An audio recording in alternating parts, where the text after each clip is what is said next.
अस्सलामु अलैकुम वरहमतुल्लाहि वबरकातुहू।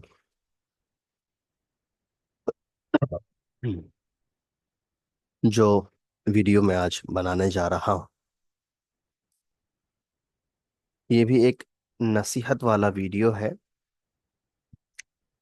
और जैसा कि इससे पहले मैंने दो तीन वीडियो इसी किस्म की बनाई है, क्योंकि जब मुझे अपने घरों में या अपने बच्चों जो मुझसे पढ़ रहे हैं, उनकी कुछ बातें मैंने सुनी या उनकी कुछ चीज़ों को मैंने देखा। हम्म, तो अपने एक तालिबे इल्म होने की हैसियत से, एक भाई, एक शौहर, एक बेटा और एक उस्ताद होने की हैसियत से मेरे ऊपर ये जिम्मेदारी बन गई कि मैं उन बातों को बहुत वाज़ेह अंदाज में और बहुत खुल करके सामने पेश करूं कि क्या चीज़ें गलत हो रही हैं और किस तरह से ये चीज़ें गलत होती जा रही।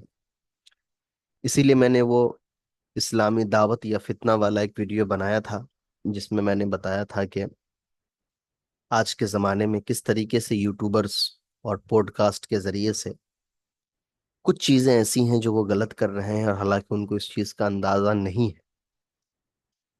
ठीक उसी तरीके से उसी किस्त की ये दूसरी वीडियो आप मान लीजिए, जिसमें मैं कुछ बहुत फेमस यूट्यूबर्स हैं उनके बारे में कुछ बातें करने जा रहा हूं। और जैसा कि शुरू से मेरा ये अंदाज रहा है कि मेरा मकसद कभी भी किसी को भी रुसवा करना, किसी के पीठ पीछे कुछ बातें करना, ये सारी चीजें नहीं है। इसीलिए मैं किसी का नाम कोशिश करूंगा कि ना लूं। अगर जरूरत पड़ा भी और मैंने दौराने तदरीस नाम ले भी लिया, तो मैं बहुत शुरू में इस चीज को वाजे कर दूं कि मेरा उन साहब से, उनसे कोई भी गिला शिकवा नहीं है, ना कोई जाती मसला उनके साथ है, और ना ही मैं उनका इस्तेमाल किसी अपने जाती गर्ज के लिए कर रहा हूं। महज एक जरूरत है और मेरा अपना एक नजरिया है, जिसको मैं उस लोगों के सामने पेश करने की कोशिश करता हूं।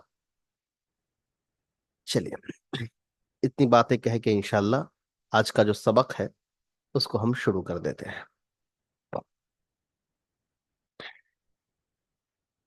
शुरू में बहुत पहले मैंने एक वीडियो बनाया था, जिसमें ये कहा था कि इत्तिबा करना, किसी की किसी की इताअत करना, किसी को फॉलो करना और किसी को सेलिब्रेट करना, दोनों में बहुत बड़ा फर्क होता है। इस जमाने में अगर मैं आज के टॉपिक का उन्वान रखूं, अगर कि आज मैं किस चीज पर बात करने की कोशिश कर रहा हूं, तो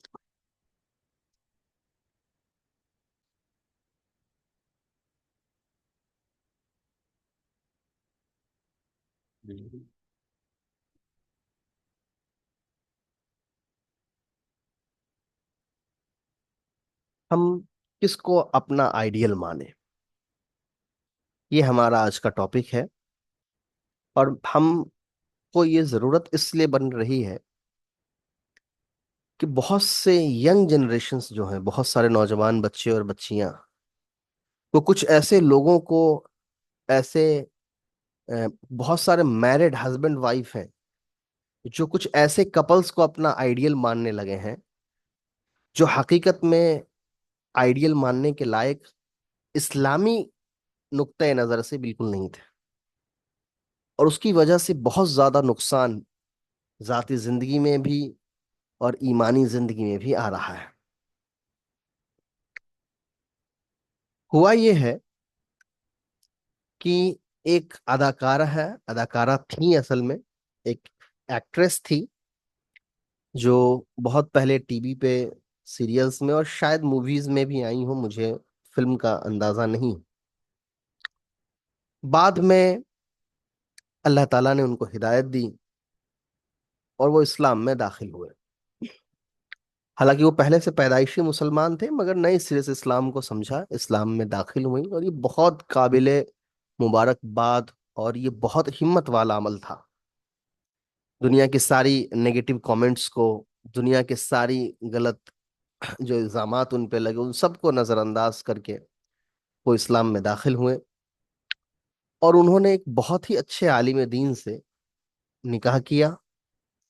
और सलाम हो उस आलिम दीन पर भी, उस शौहर पर भी, जिन्होंने बगैर एक लफ्ज या एक नजर किसी के पास्ट से, किसी के माजी की जिंदगी पर डाले हुए बहुत इखलास के साथ, खुलूस के साथ उनको अपनाया।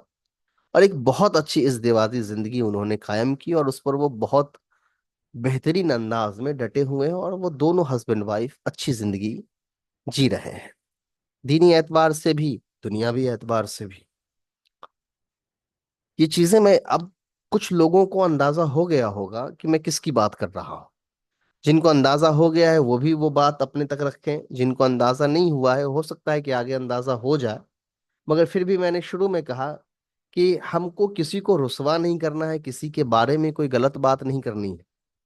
कुछ चीजों की दुरुस्तगी मेरा मकसद है, कि वो कुछ चीजें आपके सामने आए ताकि आप समझें कि हम किन को आइडियलाइज कर रहे हैं, किन को अपना आइडियल मानने लगे हैं, और किन के जैसा बनने की कोशिश करने लगे हैं।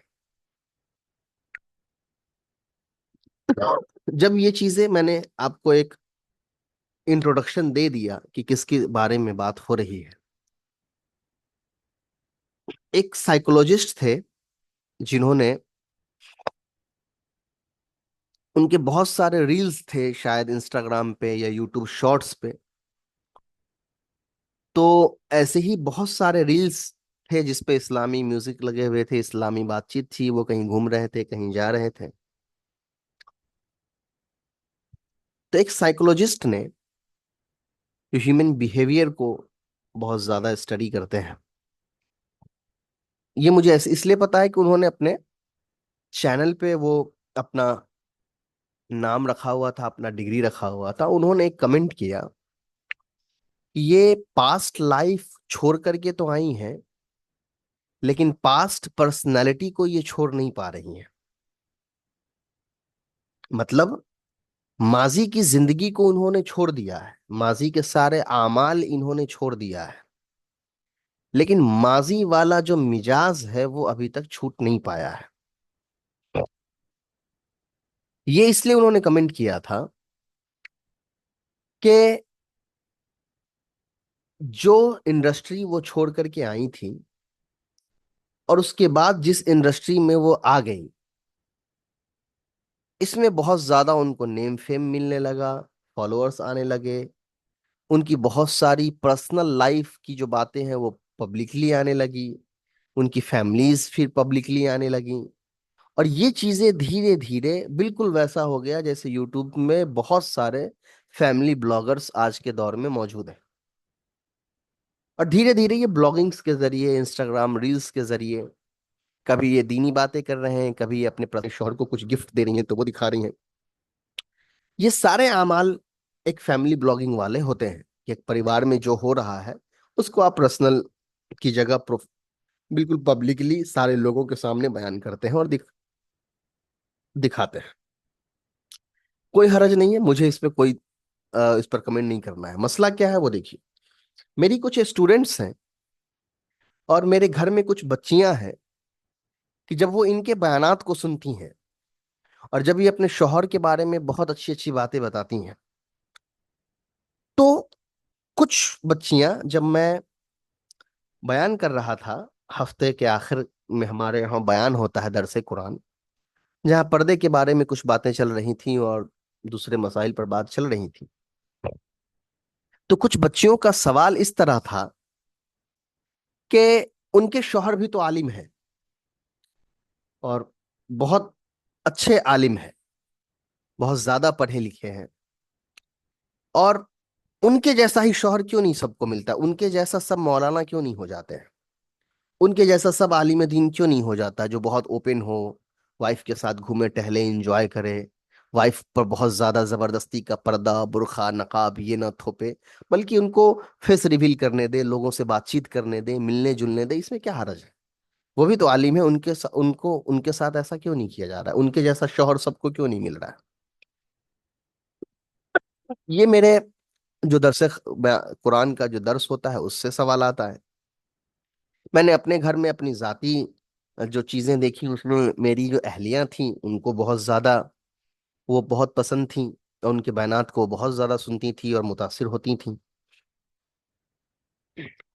मेरे जो कुछ स्टूडेंट्स हैं वो उनको अपना आइडियल मानने लगी, उन्होंने कहा कि मैं इनको अपना आइडियल मानती हूँ और हम सबको इनके जैसा बनना चाहिए। वो हालांकि मुस्बत अंदाज में कह रही होंगी कि किस तरह बुरी जिंदगी को छोड़कर अच्छी जिंदगी में आया जाता है। लेकिन जब हम धीरे धीरे आइडियलाइज करने लगते हैं तो बहुत सारी चीजों को हम कॉपी करना शुरू करते हैं। अब मैं दो तीन बातें हैं जो एक आम अंदाज से बयान करने की कोशिश करता हूं। मान लो अगर मैं अपने शौहर को 1 लाख रुपए का फोन गिफ्ट करूं,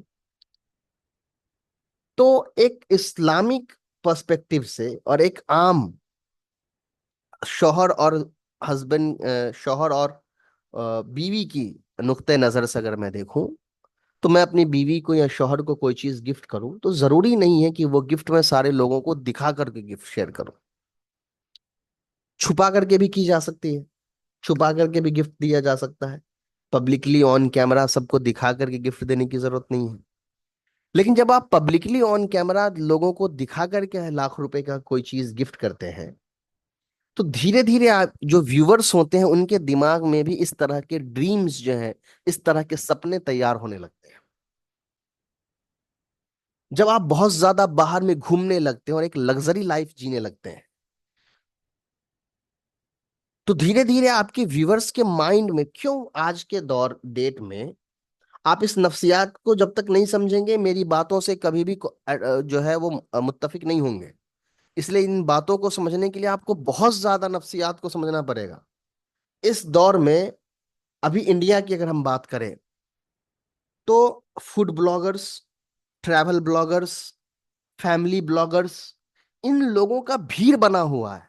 इनके बहुत सारे सब्सक्राइबर्स हैं, इनकी बहुत सारी जो है वो व्यूअरशिप आती है, बहुत सारे पैसे इनके पास आते हैं, बहुत सारा ब्रांड कोलैबोरेशन इनके पास होता है, और इनका बहुत ज्यादा नेम फेम है।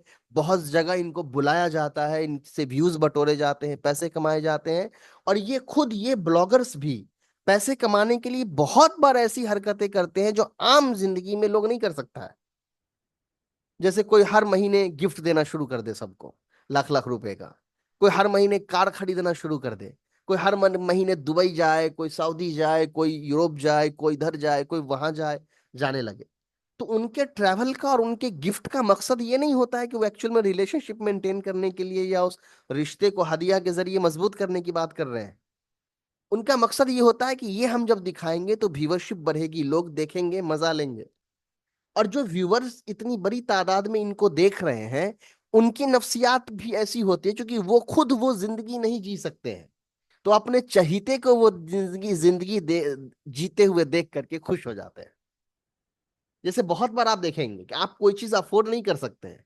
आप मान लो 10 लाख रुपए की गाड़ी नहीं खरीद सकते हैं, लेकिन 10 लाख रुपए की गाड़ी का फोटो कभी देख लिए, कभी वीडियो देख लिया, कभी लॉन्च हुआ तो उसकी लॉन्चिंग हमने देख ली। 2 लाख का फोन आप नहीं खरीद सकते हैं, लेकिन 2 लाख रुपए का फोन आया तो उसके फीचर्स आपने देख लिए, उसकी लॉन्चिंग आपने देख ली, आपको अच्छा लगने लगा। 5 लाख रुपए के जेवर आप नहीं खरीद सकते, लेकिन उस जेवर का डिजाइन आपको पसंद आ गया, उसकी फोटो आपने सेव करके रख ली। ये चीजें जो होती है हमारे नफ्सियात के अंदर होती है कि जब हम खुद कोई चीज अचीव नहीं कर पाते हैं और हम जिनको पसंद करते हैं अगर वो उस चीज को अचीव कर लेता है, तो उसकी खुशी में, उसकी अचीवमेंट में हम अपनी जिंदगी को झांकने लगते हैं। इसीलिए सारे ट्रैवल ब्लॉगर्स आज बहुत फेमस हैं, बहुत पैसा कमा रहे हैं, बहुत उनके व्यूअर्स हैं, सब्सक्राइबर्स हैं। क्योंकि जो लोग उनको देख रहे हैं ये वो लोग हैं जो खुद यूरोप में और खुद दुबई में, खुद सऊदी और गल्फ कंट्री और यहाँ वहां जाकर के एंजॉय नहीं कर सकते हैं, तो ये दूसरे को एंजॉय करता देख करके खुश रहते हैं। अब जब आप अपने व्यूअर्स के सामने हर 6 महीना, 1 साल पर फोन गिफ्ट करेंगे आप 1.5 लाख 2 लाख रुपए का, तो वो एक गलत मेंटेलिटी और एक गलत मैसेज जो है अपने व्यूअर्स के दिमाग में डाल देता है। एक तो ये चीज है। दूसरा, कभी भी किसी भी उलमा ने बगैर किसी शरई जरूरत के गैर महरम का इख्तिलात को पसंद नहीं किया है, कभी पसंद नहीं किया है।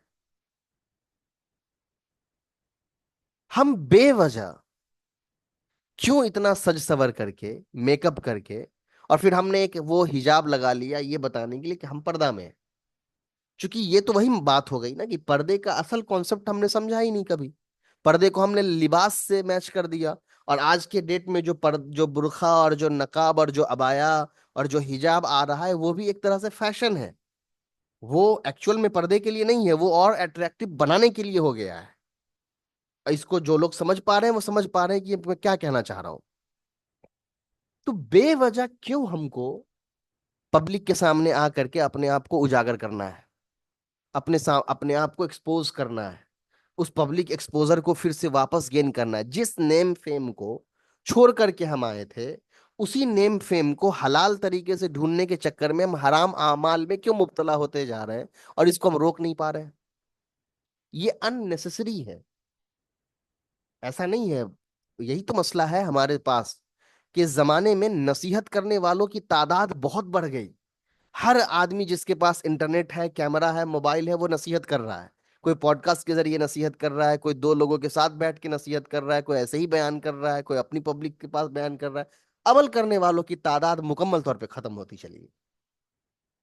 और हद ये हो गई है कि हम 20 साल 22 साल का बच्चा जिसने अभी पूरी जिंदगी भी नहीं जी हुई है, वो निकाह के मसाइल पर बात कर रहा है, इस दिवाजी जिंदगी के बारे में बात कर रहा है, मियाँ बीवी को कैसी शादीशुदा जिंदगी गुजारनी चाहिए उस पे बात कर रहा है। और हम सब उसको सुन के खुश होने की बहुत अच्छी बात कह रहा है। हालांकि ये आदमी वो बात कह रहा है जिसने अभी तक वो शादीशुदा जिंदगी जिया ही नहीं है। उसके चैलेंजेस को कभी उसने फेस ही नहीं किया है।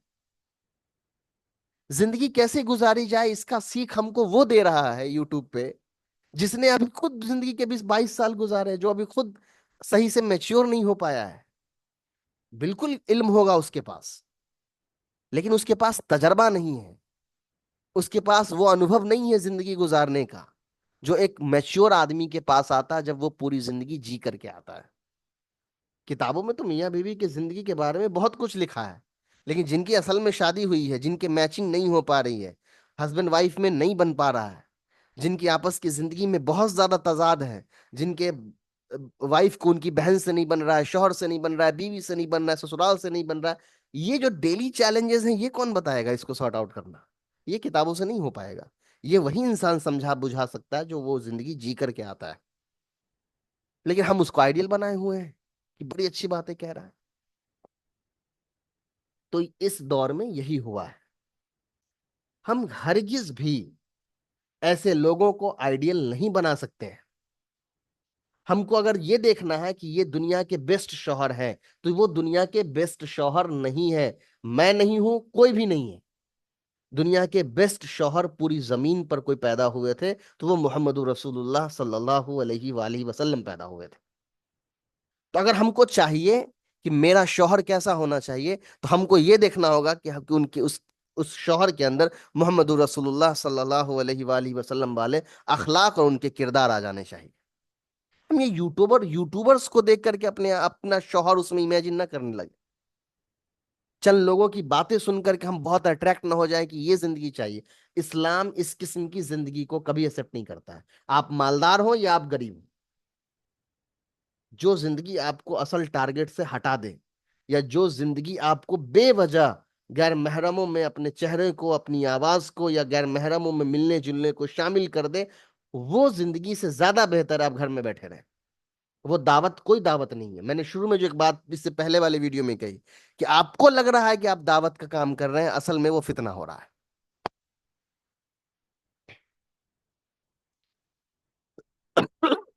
इसलिए मैं अपने सारे स्टूडेंट्स से और मेरे अपने घर वालों से ये बात कह रहा हूं कि अगर आपको एक आइडियलाइज करना है कि किस औरत को आइडियलाइज करके उसके जैसा ईमान वाला या ईमान वाली हमको बनना है, तो आप सहाबा की जिंदगी को पढ़ें,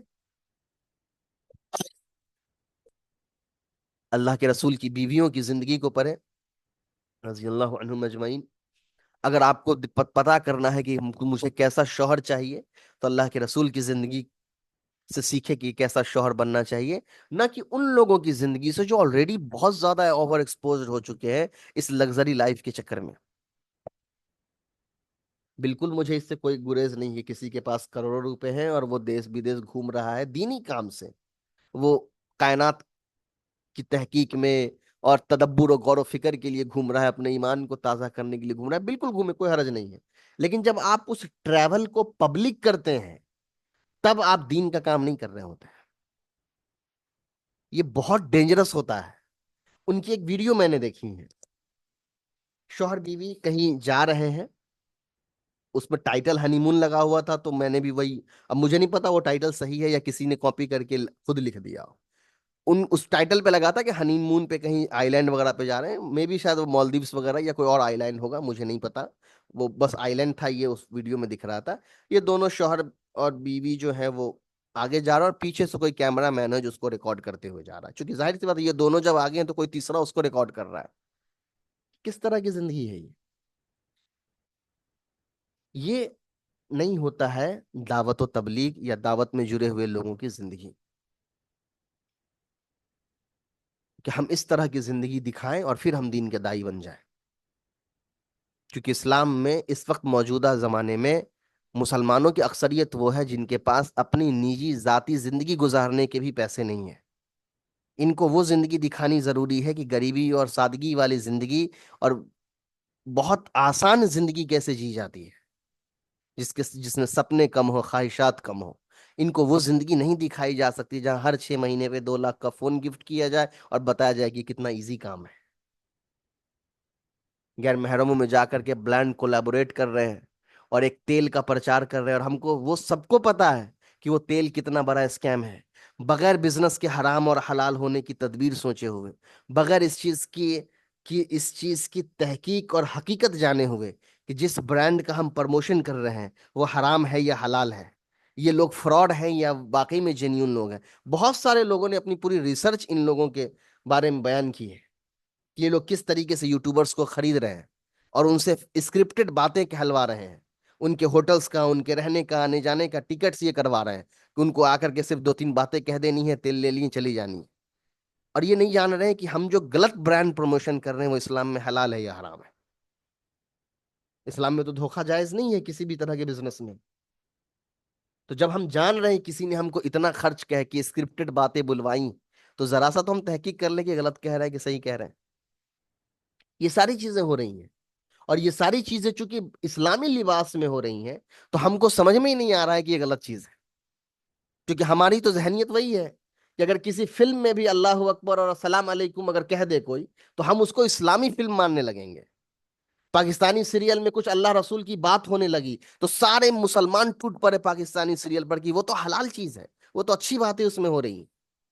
यही हमारा समझ का फेर है कि कोई भी मुसलमान आकर के इस्लामी लिबास में कोई 2 बातें कह देता है, हम उसके फैन बन जाते हैं, बगैर उसके उन चीजों को देखे कि वो दिखा क्या रहा है और वो बेच क्या रहा है।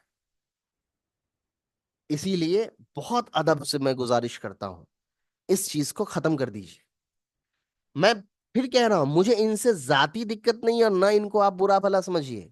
बहुत बड़ी कुर्बानी दी है इन लोगों ने, शौहर ने भी और बीवी ने भी बहुत बड़ी कुर्बानी दी है, और मैं उसके लिए दिल से अपने आप को बहुत ज्यादा उनके सामने तवाज़े रखता हूं, उनके लिए नरमी और मोहब्बत रखता हूं।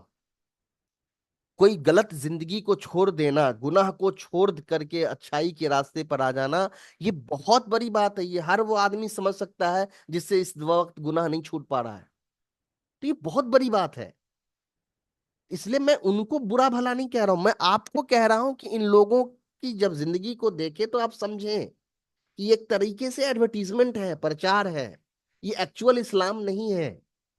इनसे आपको इस्लाम सीखने की जरूरत नहीं है। इनसे आप सीखिए, इनसे बिजनेस सीखिए, इनसे हंसी मजाक सीख लीजिए, इनसे दीन की कुछ बात कह रहे हैं वो भी सीख लीजिए, लेकिन इनसे इस्लाम मत सीखिए। ये आपको पूरा मुकम्मल इस्लाम का प्रचार नहीं कर रहे हैं आपके सामने। कुछ चीजें ऐसी हैं जो बहुत डेंजरस ये कर रहे हैं और ये नहीं मान पा रहे हैं, ये गलत कर रहे हैं, क्योंकि हम जैसे लोग इनके सपोर्ट में उतर जाएंगे।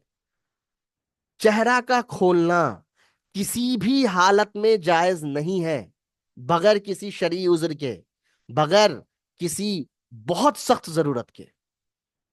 और ऊपर से आप मेकअप सज सब पूरा फिल्टर पूरा मेकअप आपके चेहरे पे दिख रहा है, हजारों गैर महरम आपको देख रहे हैं, कितने गैर महरमों के बीच में खड़े होकर आप बातें कर रहे हैं। 2-4 बार रो देने से नहीं मसला हल हो जाता है।